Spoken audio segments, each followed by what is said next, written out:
This Choircast podcast is brought to you by Snarky Faith. Snarky Faith is a place where we dive headfirst in the tumultuous crossroad of life, culture, and politics in Christendom today. Fed up with the insanity in Christianity? Well, you'll feel right at home here. I'm Stuart Deloney, and Snarky Faith is more than just a critique. Join me as we wrestle, question, and explore the dialogue that shapes our faith in the world today. So look for Snarky Faith wherever you listen to podcasts. Lord have mercy. The Lord is my shepherd. He knows what I want. Hey, heathens, you're listening to the Deadly Faith podcast where religion and crime collide. I'm Lola. And I'm Lacey. And this shit is Unforgiven. The mind that was in Jesus, that mind is in me. Without me, life has no meaning. Why would God tell you what I'm thinking and tell you what I've said to my wife or my husband when you're not around? It's because I'm the pastor of the church and I need to know. This is the only place where you can see truth. Oh. A new one. I like that. That is a new one. Is it a verb? I guess it is. Forgiving is a verb. Whatever we want it to be. Today it is. Okay. Today it is. Welcome back to another show, guys. Take a seat. Woo. If you wish. I cannot believe that we just published our 40th episode, which I think this one's 43. This is 43. Yeah. What is happening all around us? Isn't that crazy? What is happening? This is a small pipe dream. This is yeah. On the 50th one, are we going to do something like... We should. Oh, that'll be fun. Crazy. Are we going to wear party hats as we record? Oh my gosh. I don't know what we're going to do, but we're going to do something. All right. Nice. We interrupt today's episode to bring you a message from our sponsor, Javi. Say goodbye to chaotic mornings and hello to delicious, convenient coffee. With Javi's coffee concentrate in a variety of flavors, you can whip up your favorite brew in no time. Whether you prefer hot, iced, or even blended coffee, Javi's got you covered, okay? Just a teaspoon of this magic elixir is all you need for a flavorful kickstart to your day. Trust me, once you try it, you'll be hooked. From classic flavors like vanilla and caramel to decadent options like cookies and cream and caramel brulee, Javi literally has something for every coffee lover. As a mom with 3 kids, 2 dogs, 3 bunnies, and 25 chickens, I love how Javi helps me make a delicious iced coffee every morning in under 2 minutes. Seriously, guys, it's just so quick. You just pour it all together, stir it in, and enjoy. My favorite flavor right now is the caramel brulee, but I did just order the cookies and cream along with the decaf so I can enjoy an afternoon or evening coffee without jacking up my sleep schedule. They've got original and they've got even more other flavors to come. They've got mocha as well. You really don't want to miss this. So if you want to save some time each morning and even a little money, or if you just want to try a damn good cup of coffee, try Javi today. Don't wait. Click the link in the show notes and use code LACEY33468 at checkout to enjoy 20% off your purchase. Again, click the link in the show notes and use code LACEY33468 at checkout. And that is Lacey with an I. Enjoy that 20% off, guys, and back to the show. Well, Lola, what are we talking about today? What case are you covering? We're talking about NXIVM and Keith Raniere. Raniere. It's not Raniere. Raniere. It's not. I think I put him in the calendar as Rear. Because I don't think I put the N. Keith Raniere. Anywhere you get your shits. I think that's wrong, but whatever. That's fine. I know so little about this case. I know Well, I know so much. The headline. I wish I knew less, actually. Take me on this disgusting ride. I am ready. It's not a ride. It's not a journey. It's just like a bad acid trip. Oh, okay. Well, I've never been on one of those, so let's try this out. You would not fare well. I would not acid. fare well. I would probably be in I would be in some grippy socks by the end of it because I would lose my ever-loving fucking mind. I barely handled weed and I was starting to get paranoid. So she didn't even smoke it, guys. Me and drugs. I did an edible though, but I've heard the edibles hit harder and they last hit faster. Longer. They can hit harder, yeah, depending on the milligrams. Dude, that was like a 10-hour high. What the fuck? Is that normal? No. Okay, that's what I thought. Not for the milligram that you took. Dude, that lasted forever. I still have nightmares about it. Okay, let's not talk about it. I'm being triggered. Let's not talk about it anymore. Let's talk about trigger warnings. Trigger warnings. Oh no. Which is so much worse, okay? Yeah. So, trigger warnings are sexual trauma, rape, sex trafficking, torture, celebrity manipulation, human experimentation.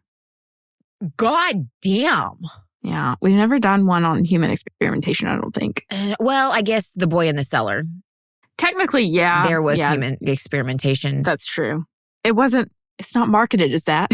No, yeah. This one is. Yeah. There's a marketing team. Anyway. What? Okay, you got to take me on this ride. I'm buckled up. Hold on. Click, click. I'm ready.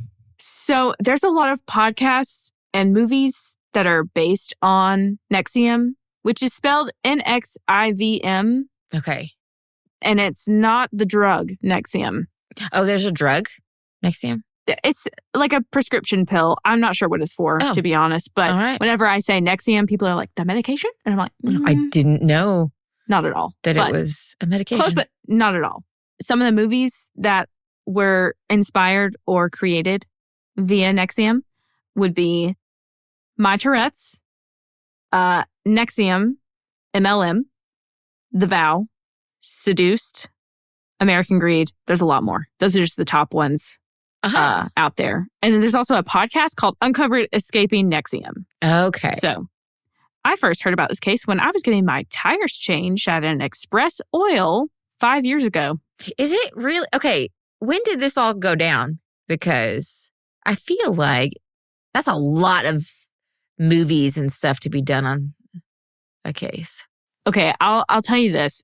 As of 2023, people were like arrested and charged and sentenced and everything. But okay, they had been talking about this for years. Oh, wow. It just took a while to like, for absolutely everything to be brought to light, it took a while. Plus, obviously, court proceedings take a long time. They do. And COVID. All that shit. So, yeah. Okay, I want you to picture it's New York in the late 90s. Picture it baggy streetwear, high flash photos. It's a bustling place filled with the high energy, but it's hiding a ruthless duo. Oh, I am there. I can smell the streets of New York City now. Thank you. Yeah. It smells like bagels and piss. So it's not... I don't know if that's real. I've never been to New York. All I've heard is it smells disgusting. That's literally all I've heard. For sure. Never been there. So 1998, Keith Raniere and Nancy Salzman founded NXIVM. And Raniere claims that its main emphasis is to have people experience more joy in their lives. Okay. So self-help. Self-help. That's right. Okay. There's a 12-point mission statement from NXIVM. By 12 points, I mean like an entire book. We'll link it. Jesus Christ. If you want to see it, but I'm not going over it because it's just a lot. Wow. Ambitious, are we? Yeah. So the two people created NXIVM, but it wasn't called NXIVM from the get-go. It was called something different. It was called Executive Success Programs, or ESP, which is a personal development company, so self-help. Okay. And they offered a range of different techniques when it came to self-help. About 16,000 people took the courses from this group. Yeah. But this group and the courses were a cover-up for something much more sinister. So... Because like with that name, I'm just thinking like corporate businesses like hiring... What, ESP?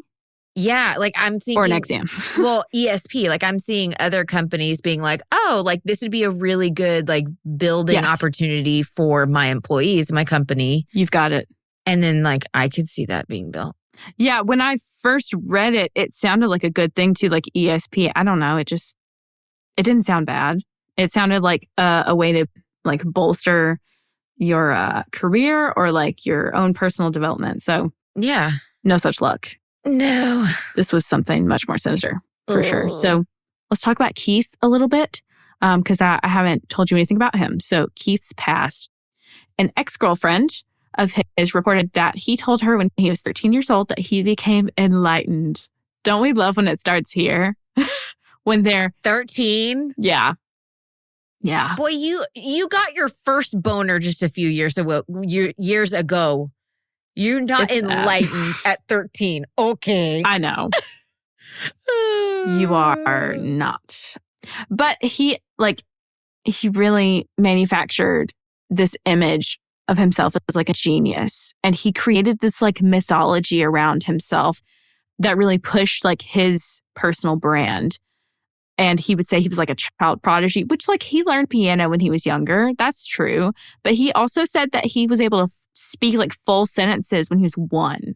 That's just not real. So he came up with a lot of that shit. But yeah, in 1989, the year of my Lord and Savior, Taylor Swift, he scores really high on an IQ test. And the Guinness Book of World Records praised him as one of the smartest people in the world. So like there is some credibility. Like he is. Did he cheat? See, I have questions. But I mean, he's a smart dude, but he's just not the best, like business and all these things that. Yeah. Spirituality. He's not that enlightened. Okay. He's just not that great. But right. On paper, he can look it. Yeah. He can play the average part. person. Yeah. But and also, like, if he started a cult, like, he had some kind of smarts to manipulate people. I was going to say, manipulation or smart? They are. Sometimes they hold hands, but they're not friends. So in the 90s, he was a leader for a consumer byline operation. If you don't know what that means, it just means a pyramid scheme, an MLM. Oh, my God. And this dude, he thrived on the pyramid scheme structure, like business model. He loved it. He loved it. Question. Was this an MLM or a pyramid, like an actual pyramid scheme? Yes, I agree that MLMs are a pyramid scheme, and you can argue with us till the day you die. We're not going to change our opinions. But like, call it what it is. Was there products changing hands? Yes. Okay. Yeah. So from what I understand about this operation was he sold household appliances. Oh, okay. Okay. So like it was an actual MLM, but still a pyramid scheme. And he just worked his way up in the company. So yeah, he was one of the leaders in that whole thing. That's not shocking. If you're able to start a cult, then you have what it takes to crawl your way to the top. And you have the charismaticness to crawl your way to the top of an MLM while everybody else under you makes $1 a month. In the 90s, MLMs were kind of all the rage. So like he was able to make good money pretty quickly because people were buying into this. They didn't really understand what a pyramid scheme was, like what MLMs, like what the whole goal was. You know, they would put a lot of money into it and not see a whole lot of payoff later on. So in the 2000s, 2010s, we got a little more wise to it, but there's still all the rage, but there's way more anti-MLM stuff that's out. And I'm just going to make a caveat because I know there's going to be people that are going to be like, well, it's not all MLMs. Statistically, no, it is. When you sign up for an MLM, the probability of you being able to make a full-time living is very minimal. And if you are able to make a full-time living, then it is guaranteed that you're taking advantage of people who are under you, who are hemorrhaging money. That is how these companies work. Just look up anti-MLM YouTubers, okay? There's like a ton out there. They do a lot better at explaining Look up any research on MLM business structure. It's not sustainable. It's absolutely not. Encourage morale. It's just not. We could go on a whole. We could have a whole podcast based on anti-MLM. And it includes the whole master resale rights thing. That's all the rage right now with the fucking courses. It's the same goddamn thing. It's the same thing. Okay. Anyways, I'm off my soapbox. Keep going. No, you're good. So that's really it as far as like career stuff. So he gets on the MLM train and he rides it out. So on top of that, Keith had very specific views on women. Yeah. Oh, I love this. Oh, He's great. very misogynistic. Oh, I'm throwing up. Even as a teenager, he pushed the idea that men are naturally polyamorous, but women are monogamous. Oh, fuck you. Oh, fuck you and the horse you rode in on. Yeah. He had a lot of poly relationships throughout his life, even when he was like before NXIVM and ESP and all that stuff, but not in the way that like you may view a poly relationship now. Like it would be him and multiple women. There wouldn't be multiple like men or no men involved except him. Just him and a bunch of ladies, and the ladies could not be poly. They were just his, It's sister wives. It's sister wives. That's it. Yeah. Ew.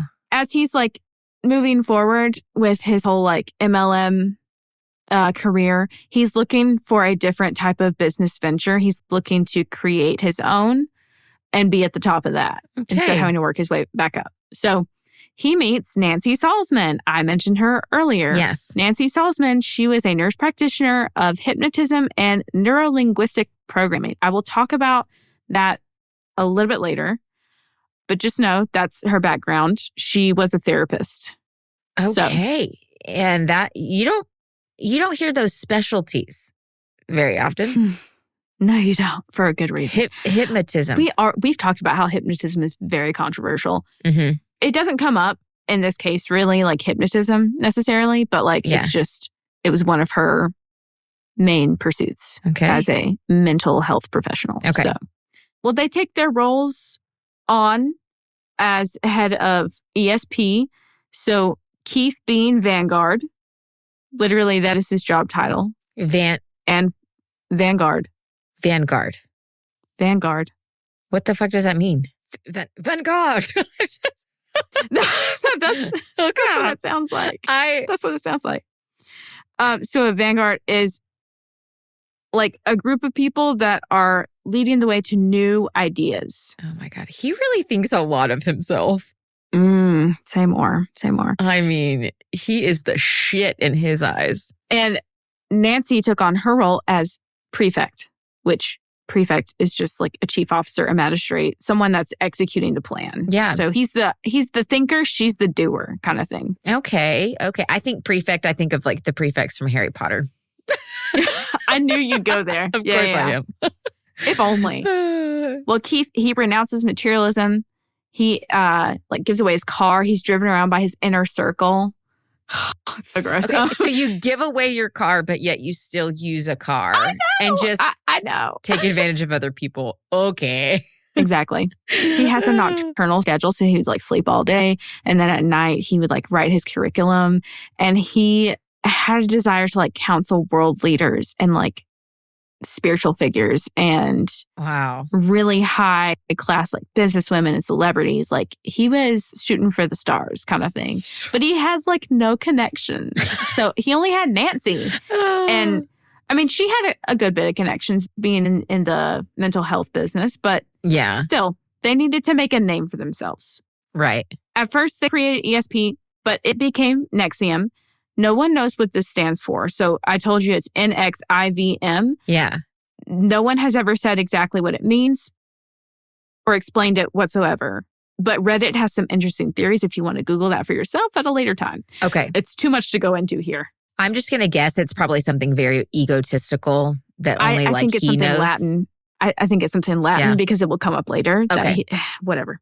So, whatever. But in this whole business structure they're creating with NXIVM, he copies a lot of other people's ideas and brought it together as a structure that seems original, which that's what cults do. Yeah, they do.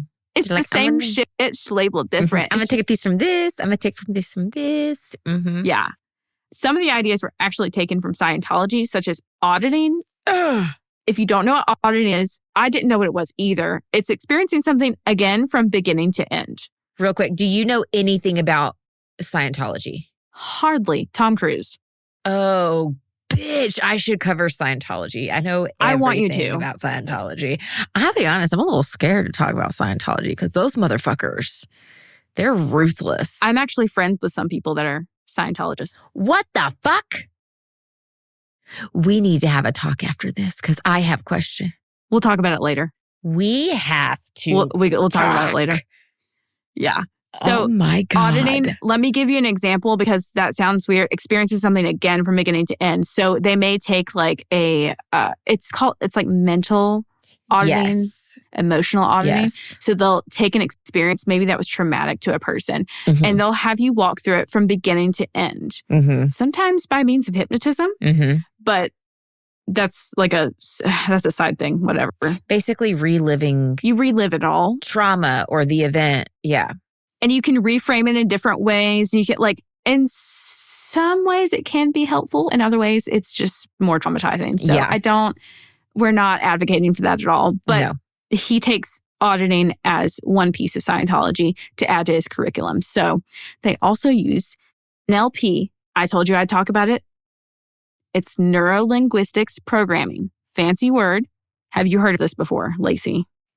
Neuro-linguistic. programming? It sounds familiar, but I can't pinpoint it. No.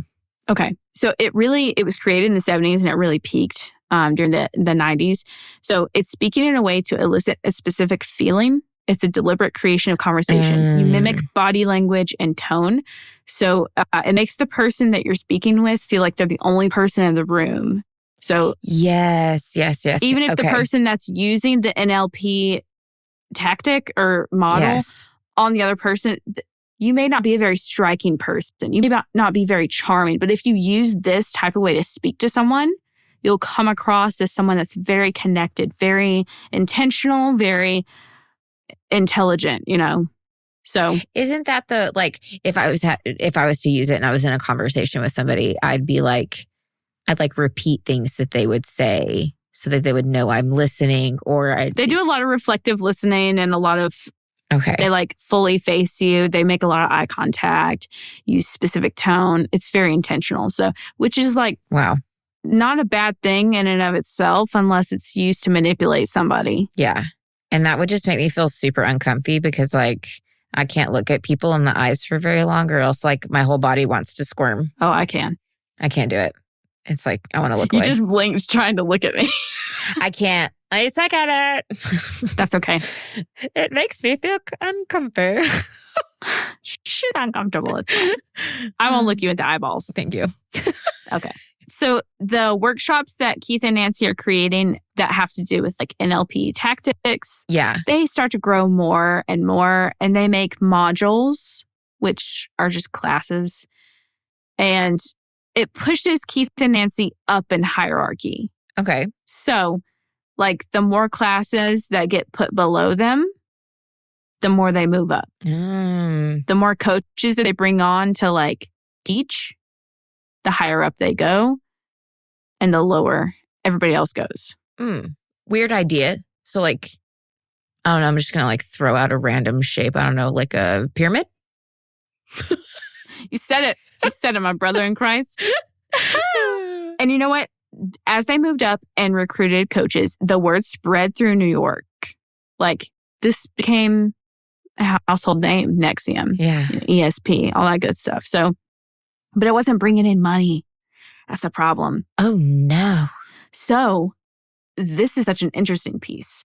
They got all of their funding, all of their money, main funding. It came from the Bronfman. Good Lord, I can't say it. I actually haven't ever said it out loud. I just typed it a bunch. Bronfman. That's it. Bronfman family. Okay. And if you don't recognize their name, nope, maybe you'll recognize their brand, Seagram's Alcohol. Oh, well, shit. So there are two sisters, but the one that was mainly involved is Claire Bronfman. Okay. And she was the heiress, to Seagram's Alcohol brand. So she had a lot of money. And so she came onto the scene because the sisters, they had actually aside from NXIVM, they had created something called the World Ethical Foundation. And they were pals with none other than the Dalai Lama. Well, okay. So Keith's looking to network. Guess who's got the biggest connection in spiritual enlightenment? The Dalai fucking Lama. Okay. The Bronfman sisters, they got an in with him. So I feel like I'm going to hate this connection. It's fine. Okay. So like I said, he makes a connection with these girls. He's like, come on, give me your money. We'll team up NXIVM and your organization will hold hands. We'll benefit each other. I'm making a name for myself. I'll make you look good. You make me look good. It's all good. Yeah. They paid, the sisters paid the Dalai Lama to take a photo with Keith, creating even more credibility for his name and brand. They paid him. Oh, yeah. And the Dalai Lama was sweet. They paid him $1 million for a picture. I mean, get your bag, Dalai Lama. Do your thing. Get it, but doesn't that go against what the Dalai Lama stands for? Or do I just not know enough about the Dalai Lama? I have questions. I have questions as well. I got nothing else on the Dalai Lama though, as far as this case goes. Well, dang it. It begs the question. It's going to send me down a rabbit hole after this. I have a feeling that maybe the Dalai Lama just donated it. You know what? You know, I mean, I feel like if something controversial was going to come out about this money, because it's very well known that they gave him the $1 million. So Yeah. I have a feeling it was passed on or put forth for a good cause. That would make sense, honestly. So back to the story. Mm-hmm. Keith, he targeted and attracted high-value names and celebrities, which kept feeding into the idea, I'm trustworthy, I'm knowledgeable, I'm wealthy, I'm a businessman, I'm a genius. So as more wealthy people joined in, they paid in. So now they're getting actual money that's happening because like the classes costed money. We'll get into how much they were later. Okay, so this is like legit Scientology. Very similar. Is it? It is. All right, then. It really is. I'm learning. As they paid in, NXIVM operations got to expand worldwide. So they had multiple setups. They had like Vancouver, London, obviously Albany, New York is like the main base for it. But I mean, they had it all over. So the more money that like the coaches for the modules bring in, you know, the more people that take the classes, the more money the coaches make, and it just goes up and up and up. And so the higher ups would make a lot of money. Yeah. The coaches would also, like, they would earn commissions by recruiting new members. So, like, It is literally an MLM. it is, yeah. A self-help MLM. It didn't even help anybody. Anyway, Yeah, exactly. there was some money laundering that happened within the group. No, I am shocked. This happened through Claire Bronfman.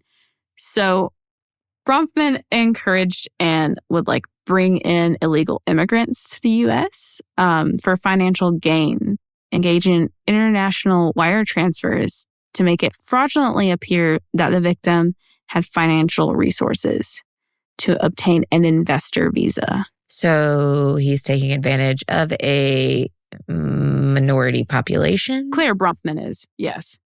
Wow. That girl that's got millions and millions, that heiress that's keeps raking in the money, because Seagram's is not a dead company by any means. So, yeah. Super high class. Let's talk about the classes a little bit. Just a touch. Yeah, thank you. I am curious. Keith basically talks about like not objectifying people, avoiding violence and war, changing the world for the better, rising above poverty and crime. So like all good things. I'm not those. Everybody's excited too. Like it was a great opportunity for someone to take these classes so that they could grow even more than they ever imagined. Personal development. People are looking for purpose, community, and a caring space where they can like tap into something deeper in themselves, be part of something bigger. So it was supposed to be like a humanitarian type of community that would purge all the bad in you. You know, it would like challenge like head on your own walls, you know, your own fears and stuff like that. Yeah. During the classes though, if you were like had any objections to things, and we'll talk about why you may have an objection at a later juncture. But if you weren't following the curriculum or like pushing back against certain things that were said or done, you were labeled as a Luciferian. And if you don't know what Luciferianism is, it's a belief system that essentially like has the characteristics that are affixed to Lucifer, which is a name of like various mythological and religious figures associated with the planet Venus. It's labeled as a bad thing. And basically, Luciferianism is a completely different thing than what Keith is putting forth for it. So like he's saying what you think is good is bad and what you think is bad is good. Wait. I know. So he says, if you go against my teachings, you are Luciferian, which means that you think that bad things are a good thing.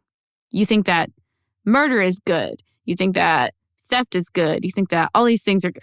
And that's like... that's a jump. That's a like jump. When you question something in the Bible in church when you were younger or something, yes. and then the hell, pastor would be like, hell. Don't question that, or you're gonna go straight to hell, and the devil's gonna get your soul. Yeah, puts a gun to your. Say that again, son. Yeah, say that again. Yeah. And you know what? The whole like akinning this to like hell, you know, with a pastor is the perfect transition because he said that these people had undergone the fall, which is just like Satan, you know, in the Bible, the fall of the angels. So he said they're not leveling up as they should, and they've undergone a fall. Wow. Yeah. I don't even have words. I know. Like, it's like, oh, wow. Okay. He's really cherry picking here, which like, yeah. He was really big about past lives too. So like you were taught a lot about like self-discovery, especially like spiritually and about your past life. And one of Keith's unfounded spiritual beliefs were that a lot of the main coaches, main big players within NXIVM were actually high-ranking Nazis in a past life that were reincarnated to atone for their sins. Like, how off the wall is that? How did you come to that conclusion? I'm wondering. I have to leave. I have to go. You have to leave now. Okay. Nazis have been brought into the chat. I have to leave. Oh my God. Why does your brain go there? Why does your brain go there? No. It feels like when someone like insults you, but in a way that's sugary. That's what it feels like. Maybe he's trying to do to them. Like you're so high up in our company and like you're one of the coaches. You teach great modules. Like we're so proud of you. In a past life, you were a Nazi. Anyway, that's like. Talk about whiplash. You'd be like, oh my gosh, thank you. Oh, do what? I'm blushing. Stop. Wait, what? I'm a Nazi? Wait, hold on. Can we rewind? Yeah. What are you talking about? Ew. It's such an odd thing to make that connection for your coaches. Yeah. Makes them seem untrustworthy, but whatever. How was your day, honey? My boss called me a Nazi in a former life. Right? Everything was great. Everything's great. What? Because Keith's Vanguard and can do no wrong. Mm-hmm. I'm hopping around a little bit and I'm leaving like a breadcrumb trail for you that it's all going to come full circle at the end. So I know I'm leaving threads undone right now. It's okay. I'm following. So India Oxenburg, let's talk about her for a second. She's one of the victims. Oh no. So her mother is Catherine Oxenburg, which she was star of a show called Dynasty. And her mom is actually the Princess of Yugoslavia. So wait. Princess of Yugoslavia in the show or Princess of Yugoslavia in real life? In real life. Like the real deal. Shit. Yeah. So India, the, granddaughter, the daughter, she was a member of the cult. She was sex trafficked and involved in a lot of crimes on behalf of the leader. And she was blamed a lot by people. Like she was labeled as a branded woman or a slave. She was bullied, for lack of better words there. So in 2011, India found the training courses for communication and business skills through ESP. And she was 19 at this time. And she was trying to build a catering business. So she was like, this is perfect. I need to like launch my skills and like take an intro class, So she saw a lot of ESP like promotional videos, which included household names like Richard Branson and Jennifer Aniston. No. So she was like, heck yeah, let's do this. And her mom, had the money to, like, they both came from money. So I said earlier, the classes were expensive. It was $3,000 per class per person, 5-day course. Okay. And this was in what year? Early 2011, you said? Yeah, 2011, yes. Okay, that was just like 10 years ago. So that's like what, $6,000 now? Probably with inflation. Yeah. So like, I'm going to look it up. Keep going. So the 5-day course was $3,000. And the actress, I'm pulling out a lot of big names. The actress Allison Mack from Superman's prequel Smallville. Never watched it. Oh, I love Smallville. She was a recruiter for the cult and she recruited India to like move up and stuff. So cult leaders, if you don't know this, they often will get women to be recruiters because women seem trustworthy and safe. So, yeah. Here, let's talk about each class and what it's called. Did you find the $4,198.57 is what that would be today. That's still a jump. It's still a just over a 25% increase, probably like 26-27% increase. Damn. There you go. Oh, so India let's talk about the classes. So she's talked very openly about her experience with NXIVM and with Keith and with Allison Mack. You can find a lot of her like interviews, and she's on different podcasts talking about this. There have been several articles printed with her testimony. So I highly recommend looking into that. She's not the only victim, and I know I'll talk a lot about her, but like there were several others that like are not accounted for that we don't know the names of, children, etc. So like just know, even though I'm talking a lot about her or other like popular names, it's because these people were ready and willing to come forward about it. And some people don't want that put out there. And that's okay. That they were part of this. It's totally fine, you know? So I just don't want anyone else to look or feel overlooked in this episode. So each class is called a module, as I stated before. So the first module consists of rules and rituals, communication, being at cause, choosing how you feel, rapport, to be or not to be. Those are like all the topics that are talked about in the first module. Okay. The second module is good and bad, honesty and disclosure, pride and prejudice, persistence. The third one is parasites and producers, parts 1 and 2, shifter, and work value. Number 4 is the fall, nature of emotions, and exploration of meaning.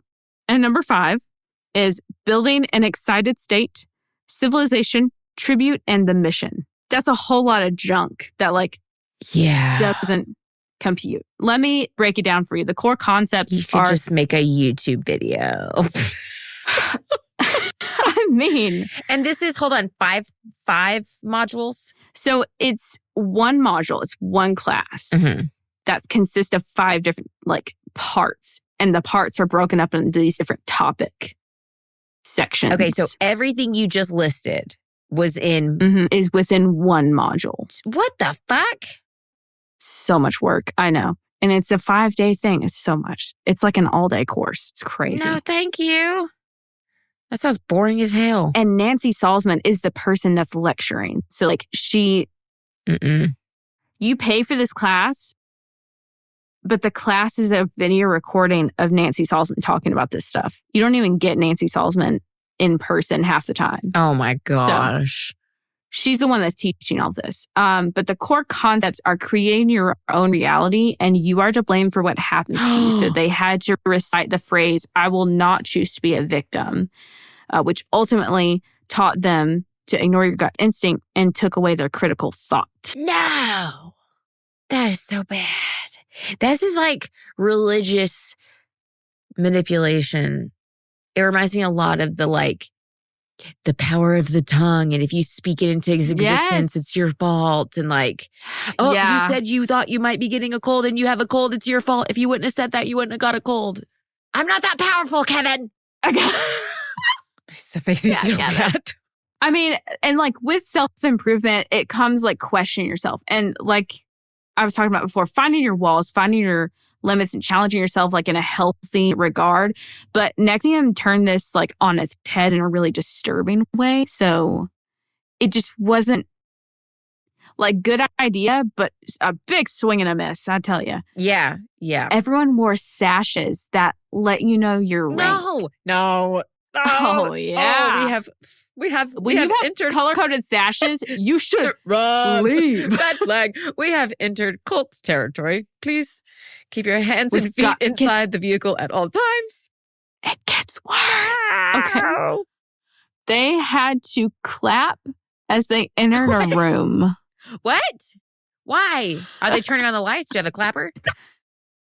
And thank the leaders of the cult out loud. So in the classrooms, there would be a picture of Keith and they had to turn to it. No. Clap and thank him. Absolutely not. Oh, yeah. Shut the back, front, and side door, bitch. Okay, so hold on. I need a visual. So you walk into a classroom, picture, look at Keith. Thank you, Keith. Vanguard. Oh, I couldn't even call him Keith. I have to call him Vanguard. You can't call him Keith. Oh my gosh. Vanguard. Demoted. Give me a different colored sash. Hold on. Absolutely. Redo. Walk in a room. Turn to the picture of Keith. Thank you, Oh, wait. I got to clap. Thank you, Vanguard. How So bad. stupid is that? That is beyond stupid. And I'll explain it in a little more detail too. So like Keith was larger than life, and all of his members, they call him Vanguard, just sign of respect and reverence. He had superior status. And Keith said, like, if you have an issue with these rituals, like that's okay, because it's supposed to weed out the unwilling and the ones that are unable to change, kind of thing. But like also a lot of the curriculum answered the question before you asked the question. Ugh. So, it's like creating a problem and handing you the solution all at once. It makes me, I feel it's triggered, honestly. Core cult. It's cult core. Is it not? It is 1,000%, because that was like, we signed our covenants in the cult because we were set apart. Like, we had what it takes. And you signed the covenant because you have what it takes and you want to show that you have what it takes. And it's that pressure that like only we are living to God to this extreme. And like God, we get more jewels in our crown and we have a bigger mansion in heaven. Ugh, gross. Kind of thing is the vibe, what's going on. And that's what it feels like he's doing with his members is like, it's okay. It's okay if you need to question. It's not for you. It's all right if it's not for you. It's designed to weed out the weak, pussy ass bitches. Imbeciles like you. You mean the ones that still know how to critically think? Yeah, exactly. Yeah. It's like, way to insult me. Like backhand insult me. You're just a Luciferian. That's all. No biggie. Jeez. Well, day 5 of the class, I'm not even like halfway through this thing. This may have to be a 2-parter. This is module 1. No. We're on day 5. No. Okay. We're past all that. So day 5 was supposed to be like a one-on-one with the coach. It's a grand finale where you work on one specific fear, flaw, or disability. And they said like this whole class thing, this 5 days, is supposed to be like 10 years of therapy in 5 days. But these people are not professionals. They're not doctors. They were recruited coaches. They gather information on your deepest, darkest secrets and fears, and they leverage it to get control over you as a person. So, but like once you graduate module 5, you're feeling like super great because you're like, I overcame my fear, So module 5 is on day 5. Yes. Okay, so there's module 1 on day 1, module 2 on day 2. I'm sorry. Okay, I'm just making sure I'm following. And each of these modules is $3,000? Is a class. Yes. So 5 days you've spent 15? I got that wrong at the beginning. Hold on. Yeah, I got that wrong. So I think I said $3,000 for the full course. That was wrong. So it's $3,000 per module. No, you said that. You said $3,000 per module. So that means for 1 week, 1 5-day course. That's $15,000. 15 per person. K per person. That is half of what I make in a year. This is giving submersible vibes. Submersible. Yeah. You pay for stupid shit. I agree. Okay, I take that back though. The people are thinking they're about to like get a shit ton out of this. They're like, I'm gonna grow. Okay, I take that back. Sorry I said that. Well, some people actually did take a lot from the first couple of modules. I'm sure you would. You actually were able to face a lot of things head on, and like you got to meet other people that were taking the class too. You made like lifelong connections. I mean, some of these people are still good friends to this day, and that's great. Like they found a good community to be vulnerable and to want to grow with. So India, circling back to India, she fell into this community and she was like feeling so good on a high, and they were like, you should do the next set of modules. You should do the next course, the next workshop. So she got pushed into doing the next ones. Because 15,000 wasn't enough to tend to me. Well, I mean, she's rich, so that's true. Her and her mom had the money. Her mom didn't move forward. Her mom saw through the bullshit, and she was like, I don't like this. But India was feeling good, and she was like, as long as she's feeling good, I guess it's fine. So yeah, India moved on. Now, Allison Mack comes into play here, where she like meets up with India high class names together, you know? Yeah. So she tells her about this thing called JNS. Don't ask me what it stands for. Okay. And it's a course, a workshop. And she's like, hey, you should take this one because it is women's empowerment. I don't like this. The women's empowerment thing is they were taught in this class that women lacked a lot that men made up for and that men were more logical than women. And they reframed a lot of common feminist terms and ideals and created a new meaning. So it just like twisted it. It was all misogynistic based, but they twisted it to make it sound like it was the woman's choice or like it was benefiting women. Oh, hell no. I mean, they really went it was the long con. They took feminism and made it misogynistic to like justify. I'm getting hot. I gotta take off my sweater. I'm getting heated. I can't. They use femininity. What? Say more, Nemo. I can't. Feminism. Say feminism. I was putting way too many letters in that. You were. Jesus Christ. They are taking feminism and using it to basically cover up their misogyny. Well, India, you know, she fell into this and she liked that course. She like enjoyed it. She met a lot of powerful women through it with Allison Mack. So she was like, heck yeah. And Allison was like, you should be a coach like me and you should teach these and you should recruit people. And she did. India became a coach and she fell away from her family. And she finally got to meet Keith about a year later in 2012 at something called the Vanguard Retreat, which was a corporate retreat created by Keith's girlfriend. Her name was Barbara. She left him pretty quickly before shit hit the fan. But she created this as a corporate retreat for networking purposes. It was a lot of like, it was like a summer camp deal. So you had a lot of like fun activities. You had music, art, sports. You had like, I don't know, you did a lot of stuff together. It was really cool. Yeah. It looks like a lot of fun. A lot of them had a really good time at it. But at the end of the retreat, so the retreat was an annual thing and it fell on the week of Keith's birthday. So at the end of the retreat, like the last day or so, it was just all of these different groups of people that were doing a tribute for his birthday, like just for him. So a dance, a song, a play, or just speaking his praises. It was just a couple of days worshiping Keith, I'll be honest. That sounds gross. So, yeah, but a lot of people got to meet Keith this way, and he was like an icon. So people wanted to go to this, and they really were grateful to him because a lot of them had made big changes in their life, and it was all because of him. So if you're paying $15,000 for a class, you know, like a whole week class, you are in search of something. True. You are vulnerable in some way, shape, or form if you're doing this as a self-help thing. And so no, I don't care who you are walking through that door. I don't care what kind of money you have. If you are paying this for this kind of class, you are vulnerable and you are prime picking for people like this who can walk in and manipulate you and make it feel like your purpose. And that's how they got her with the women's empowerment.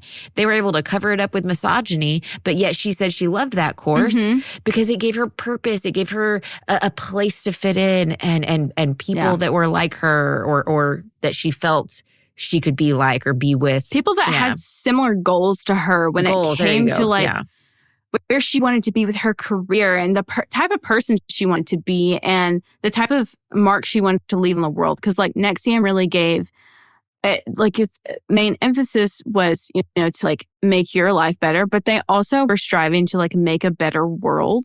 So like they thought change within, change outward kind of thing. It's a ripple effect. Just like, yes, that's correct. That is true. It takes very little to make a great change, you know, like very little within each of us to make a great change. And like, that is a noble thing by itself. Yeah. But in the vehicle of NXIVM, it was wrong. Yeah. So when you meet Keith, he embraces you. He holds your hands. He kisses everyone on the lips, man, woman, child, on the lips. No. And no, sir. Get those nasty things away from me. It's so gross. It's back to back. Like, people would be lining up to meet him, and he'd like kiss them each. I know. You've like... No. So gross. I don't know where your mouth has been. In post-COVID world, I cannot fathom. But like, even pre-COVID, this is just, no, thank you. Don't fucking kiss me. Ew. Very odd. And he like talks really closely with everyone he meets. And let me just say, this is an NLP tactic to stand close to them, to make eye contact, to hold their hand, like touching them and making them feel like they're the only person in the room, the only person that matters to you in that moment, you know? So he's still using those tactics. This is the moment that my neurodivergent self would have been out the fucking door, because it would have been the one thing that made me feel so uncomfy. I'd been like, oh my God, don't look at me. Don't. Why are you staring at me in the eye? I can't. Nope. See? Neurodivergent people, we would not. We would not be able to handle that. Can't hack it. No, I get it. Like, just talk to me from behind a wall. You know what? That's a good safeguard, isn't it, though? Right? That your body automatically put in place to keep you from predators like Keith. Neurodivergency, saving me from NXIVM. Yeah. A lot of the members, like India, was kind of like, this is weird. That's a gross thing-ish. But a lot of members, like when she would ask, is that normal? Like, why is this happening? They're like, oh, he's kind of like a monk. He's just celibate, and he is intimate with everyone because it means something different than what a normal person would perceive. I smell of crock of shit. It's such a good lie. It is. Isn't it? Like, and like, you're in a huge room with a whole bunch of people. It's very believable with their situation. And you're in a room with a whole bunch of other people who are going along with it. You going to be the motherfucker that like calls out and be like, hey, this is fucking weird. Like, you're not. You're going to go along with the crowd because it's a survival instinct that's an innately built into all of us. Exactly. All of us. So I'm still very grossed out. I am also like, there's footage of it, honey. Don't.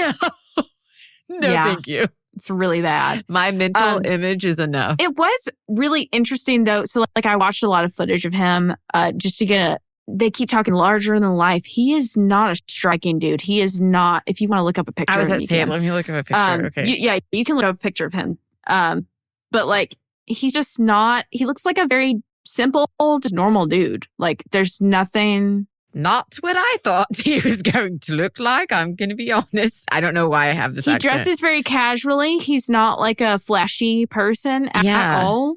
Even like when he's making buku of money, he's just very salt of the earth looking, right?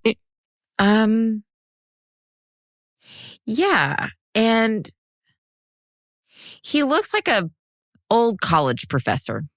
That's it. Yes. Like, just very approachable sweater vest dude. Like, his younger years, I can see, like, okay, so like this picture of him, he looks a little striking, looks a little like hippie-ish, you know? No, yeah. But like, as he looks older, he was much younger in these. That's what I thought. Yeah. And when he gets in his older, more like, you know, the last decade. His hair is kind of short. It's like a grayish, mousy brown color, you know, and he's just a normal looking dude. He looks like the dad off Seventh Heaven. Stop talking to me right now. Go away. I can't unsee that now. And he was a predator. He was a pedophile in real life. In real life. Good God. Yeah. So like, you know. Okay. Well, I hate that. Firstly, jot that down. But doesn't he? He fucking looks like the dad from Seventh Heaven. Stop. He does. I said, put that away. That away, mister. So yeah, you're kind of blamed whenever you question him and his intimate affections towards you. Gross. It's perceived as normal. And Keith, like, once he gets hooks in you, he's able to show a little bit more of himself. Just a little bit more. And you're comfortable with it because you're desensitized to it. So you've already been told don't question shit. So Keith spoke about pedophilia as normal. No, he did not. I knew you would yell. Yeah. He didn't label it as pedophilia. Let me just... What the fuck? He didn't ever say he would say something like, sexual relationships between minors and adults have been a long-standing principle since the dawn of time, and society deemed it wrong one day. Now it's taboo. And he would reference like child marriages and things like that from like way back in the day when like that was still not right. We just had no advocacy back because we have done it for decades or centuries doesn't make it right. Does not mean it's right. Just because we as a society have taken advantage of younger or minority groups doesn't mean that we should continue doing it or that it was okay because we've done it for years. Are you fucking kidding me? You can't just be like, no. So he would just naturally bring this up.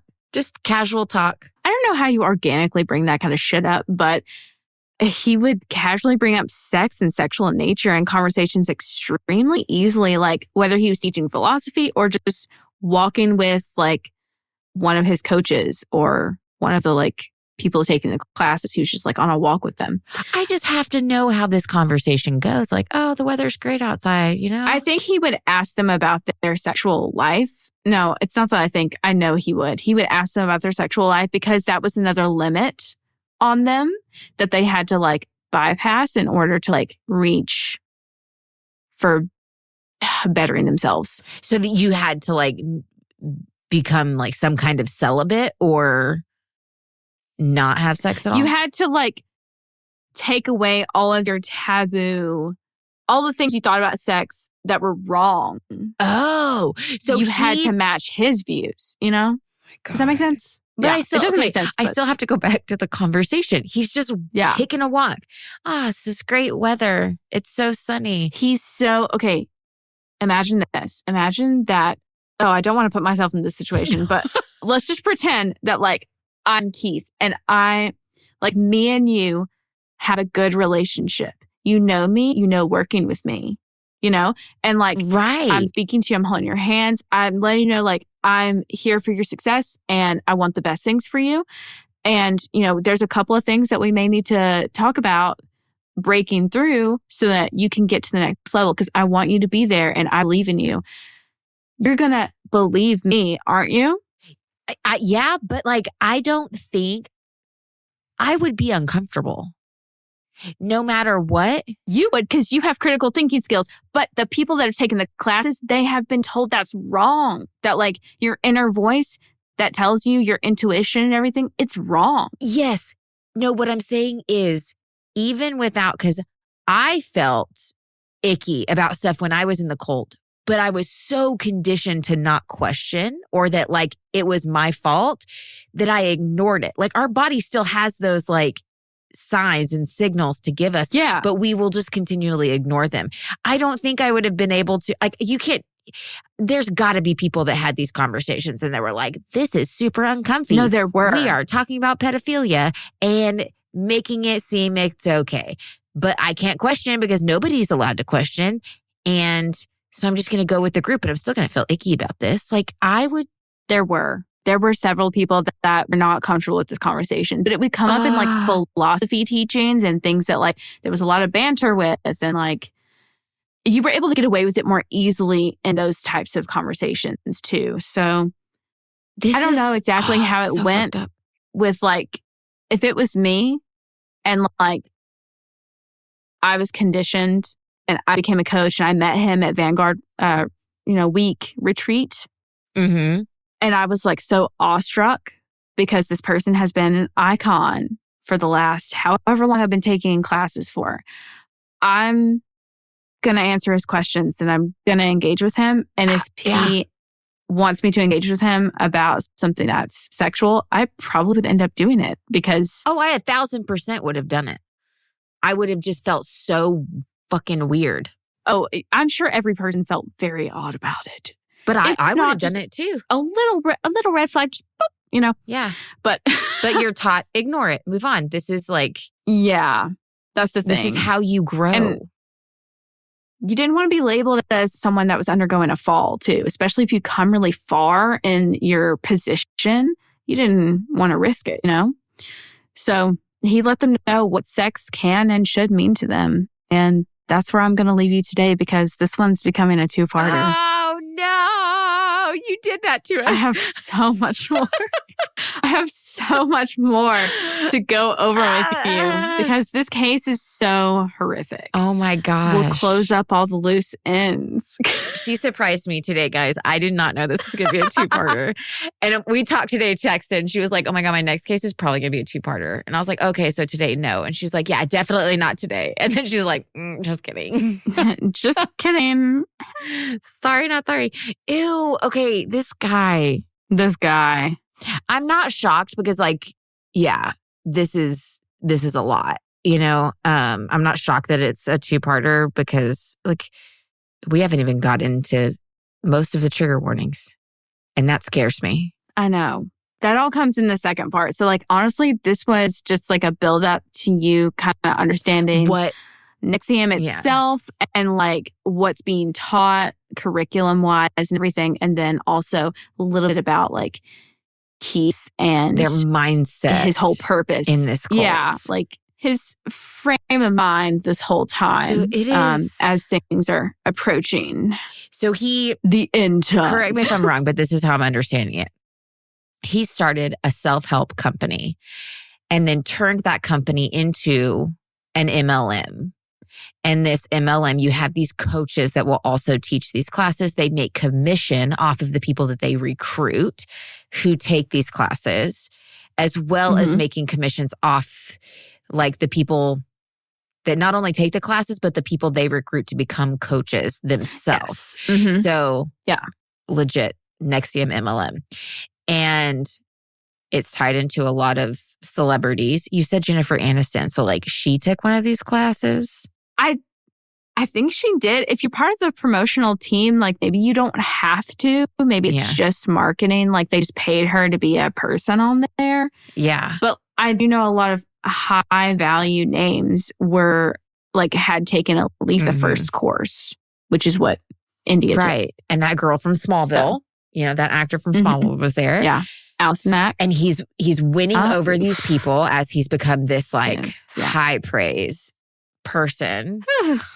And then they're just kind of like falling for his bullshit this whole entire time. And their income is tied to this the whole time. I know. Like he really ties their hands in more than one way. Absolutely. I don't like the way you just said that. I really don't like the way you just said in more than one way. Okay.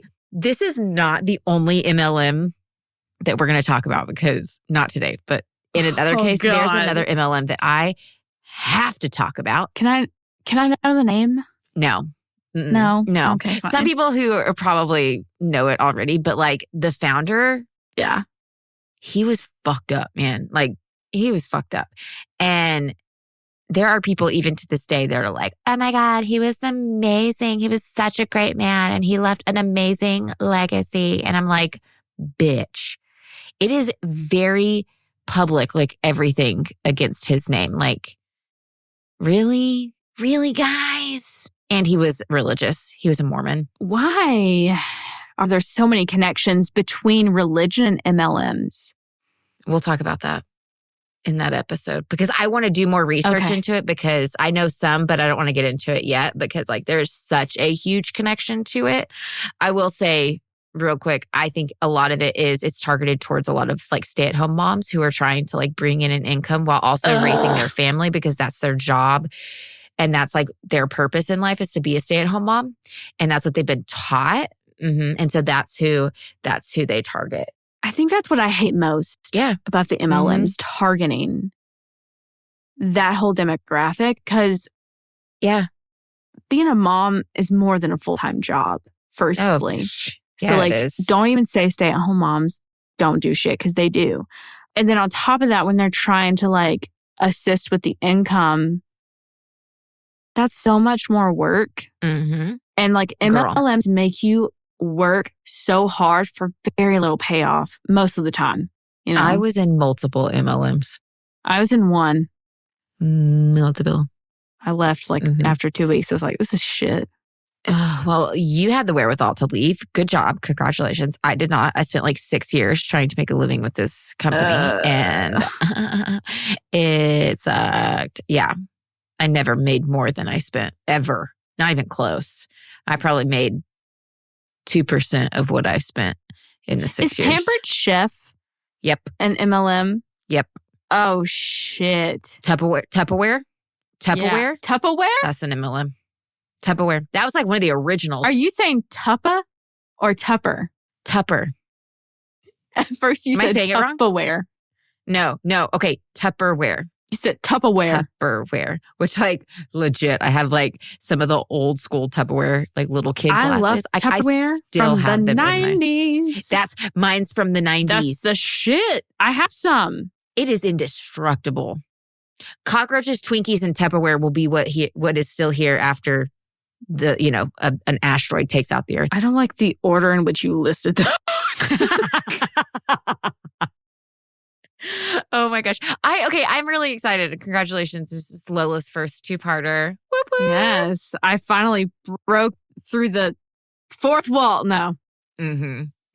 So, do we want to do a palate cleanser? Yeah, let's do a palate cleanser. Do you have go yours? for it. Okay, I'll do mine. So the day that we're recording right now is April 10th. And 99 years ago today, one of the great American novels, The Great Gatsby, was published. And I love this book. This is one of my favorite books. I have a tattoo that I drew of Gatsby on my wrist. And I drew Daisy for Andrew's wrist. And we used to read that book to each other when we were... No, you didn't. So in high school, our senior year, we both fell in love with this book after it was like assigned reading to us over the summer. And so we fell in love and we would go to his house after school when we didn't have work and we would lay on his bed and we would take turns reading to each other. That is the most adorable thing I've ever fucking heard. It was a very sweet time and we love that book. We love the writing. We love F. Scott Fitzgerald's writing. Oh my But that book was just like really... 99 years ago. 99 years. It's almost hit its full 100 mark, which is, I can't believe it's been that long that it's been published. Yeah. Oh my gosh. Yeah. Okay. Are you ready for my palate cleanser? I'm ready. I have a guest for today's palate cleanser. What is happening? Oh shit. Yeah. What's happening? Hey Lola, how are you? Hi Tyler. What's happening? My voice got What is happening? Hi. I just had a question for you. For me? Yeah. Okay. What? So you know how the Earth is made up of 72% water, right? Yeah. Is any of that water carbonated? No. Yes. The water's carbonated? It's not carbonated. No, it's not. Okay. It's not carbonated. Well, that being said, then the Earth is actually flat. What is happening? Stop it. That was a dad joke. That was the whole point. That was good shit. Thank you. You're welcome. Not fizzy, it's flat. No, it's not. Yeah. My cheeks hurt from smiling. Hey, at least you got it the first time. It took Lacey twice. Stop. Okay, I have to explain that. Hold on, listeners. I have to explain that. Oh. I said it once and she's like, huh? No, don't let her explain, Tyler. This is where we end it. This is where we cut it. She's saying you don't get to explain. Not fair. Not fair. All right. That was my little fun. Say hi to the listeners. This is my husband. This is Tyler, everyone. Hello. He's so handsome. I love how you waved like they can see you. He's a cutie boy. We love him. Why, thank you. All right. Well, I'll give it back to Lacey, the real host. That was very fun. It wasn't that. Okay, so he was afraid I was going to butcher it. He's like, "Are you going to do the joke justice?" And so I said the joke, and then he was like, "Yeah, that's all right." Okay, yeah. I was like, "Do you want to come tell the joke?" And he's like, "If you want me to." I was like, "I will." Okay, so let me explain why it took me 2 times to get this joke. Okay, I am a skeptic at heart. Anytime something gets brought up, ghosts, paranormal things, anything like that, I'm a skeptic right off the bat. Mm-hmm. I have to really be shown evidence to believe in something like that. I need to, where's the science? I need to see it because I fell for too much shit in the cult. Okay. So like now I'm a skeptic all the way. Triggered. She's got PTSD. Tyler, my husband, he comes in with a more curious mind when things get brought up. And so he's like, oh, let's look into that. Let's like, I'm not sure. But he's very curious. And I walk in, he'll like try to tell me something like alien or whatever. Like, oh, I heard this story. And I'm like looking at him with this face of like, you sure about that? And he's like, you are such a skeptic. It makes me feel like an idiot. I'm just trying to have a conversation about something.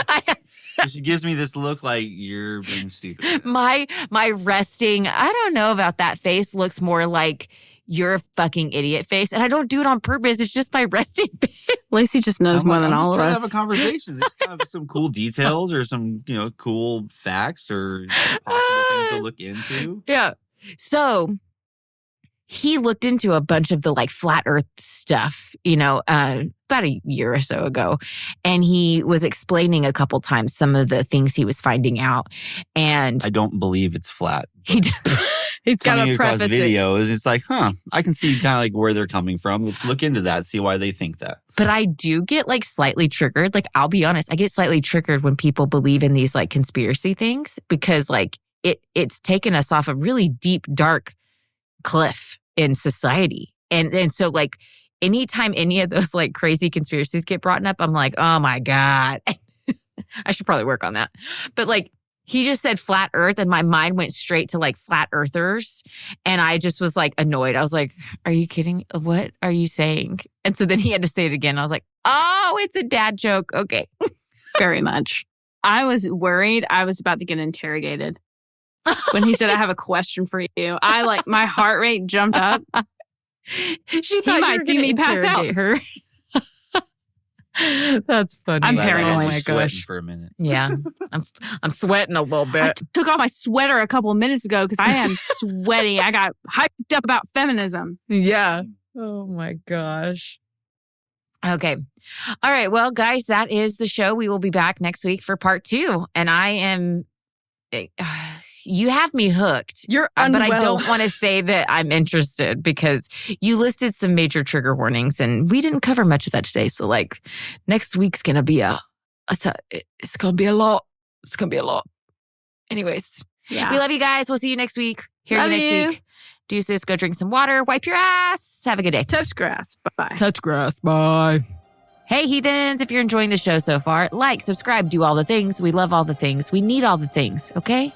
You know what to do. We love you. If you need any help with anything, always and forever, those resources are listed in our show notes below or in the description box on YouTube if that's where you're watching this episode. The Daily Faith Podcast is brought to you by Choircast Network, and it is produced by Lacey Bean and Lola Robbins and audio engineered by Eric Howell. Thanks for listening.